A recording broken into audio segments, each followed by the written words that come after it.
जय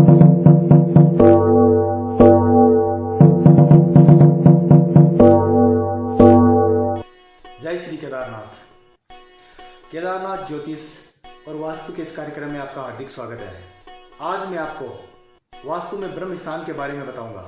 ब्रह्म स्थान क्या होता है, ब्रह्म स्थान में वास्तु दोष क्या क्या होते हैं, ब्रह्म स्थान कैसा होना चाहिए, और अगर ब्रह्म स्थान में वास्तु दोष है तो उसका उपचार क्या होना चाहिए। ब्रह्म स्थान घर का वो हिस्सा होता है जहाँ से पूरे घर में सकारात्मक ऊर्जा का संचार होता है। घर के मध्य भाग को ब्रह्म स्थान कहा जाता है। अगर ब्रह्म स्थान में कोई भी वास्तु दोष है तो यह सीधे सीधे घर के प्रत्येक सदस्य पर असर करेगा, अर्थात इस दोष से घर में आर्थिक उन्नति के रास्ते अवरुद्ध हो जाएंगे, पेट से संबंधित बीमारियां आपको घेरे रखेंगी, घर में नकारात्मक ऊर्जा का संचार होता रहेगा। तो भूलकर भी आपको ब्रह्म स्थान में कोई भी वास्तु दोष नहीं रखना चाहिए।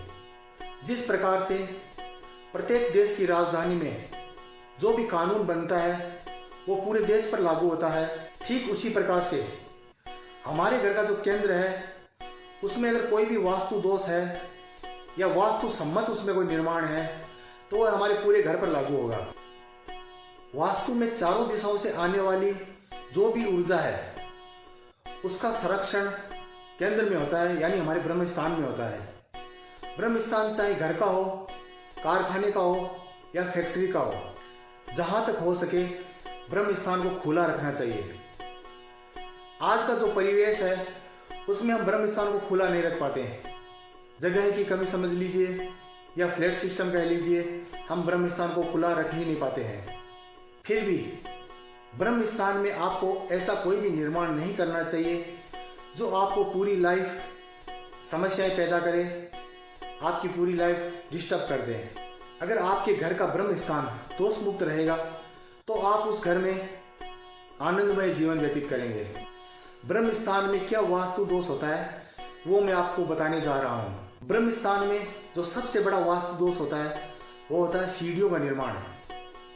अगर आपकी सीढ़ियों का निर्माण ब्रह्म स्थान में है तो यह घर की सारी ऊर्जा को बाधित करेगा। आपके घर में आर्थिक उन्नति के रास्ते अवरुद्ध हो जाएंगे। टॉयलेट, बाथरूम, रसोई या गड्ढा आदि सब वास्तु दोष में आते हैं। अतः ब्रह्म स्थान में ऐसा कोई भी वास्तु दोष आप न रखें।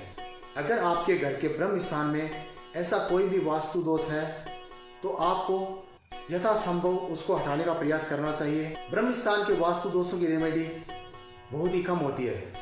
अगर ब्रह्म स्थान में कोई भी दोष है तो बिना वास्तु शास्त्री के आप उस ब्रह्म स्थान की रेमेडी ना करें, अन्यथा इसका नुकसान भी होता है। ब्रह्म स्थान के इसी महत्व के कारण इसको जीवन बिंदु के रूप में भी जाना जाता है। किसी कारण से ब्रह्म स्थान में सीढ़ियों का निर्माण अगर हो गया है तो किसी अच्छे वास्तु शास्त्री से सलाह लेकर ही उसकी रेमेडी करवाएं या उसका उपचार करवाएं। अतः ब्रह्म स्थान को हमेशा साफ सुथरा रखें, उसको खुला रखें। आप ब्रह्म स्थान में पूजा घर, डाइनिंग हॉल आदि का निर्माण भी करवा सकते हैं। वैदिक वास्तु और ज्योतिष में ईशान कोण और ब्रह्म स्थान को पूजा घर के लिए उपयुक्त बताया गया है। पुराने घरों में आपने अक्सर देखा होगा कि ब्रह्म स्थान में तुलसी का पौधा रखते थे और उस तुलसी के पौधे की पूजा करते थे। यही कारण था कि ऐसे घरों में रहने वाला प्रत्येक सदस्य खुशहाल और आनंदमय जीवन जीता था। लेकिन आज परिवेश बदल गया है। आज के परिवेश में हम ब्रह्म स्थान को खुला नहीं रख पाते हैं। जगह की कमी कह लीजिए या फ्लैट सिस्टम कह लीजिए, जहाँ तक हो सके ब्रह्म स्थान में आप कोई वास्तु दोष ना रखें। जीवन का आनंद लेने के लिए ब्रह्म स्थान को खुला और दोष मुक्त रखें। उम्मीद है वास्तु में ब्रह्म स्थान के बारे में मेरे द्वारा दी गई जानकारी आपको समझ में आ गई होगी। अगर आपको मेरे द्वारा दी गई जानकारी समझ में नहीं आई तो आप मुझे कांटेक्ट कर सकते हैं, और कोई वास्तु सलाह लेनी हो तो भी आप मुझे कॉल कर सकते हैं। धन्यवाद। जय श्री केदारनाथ।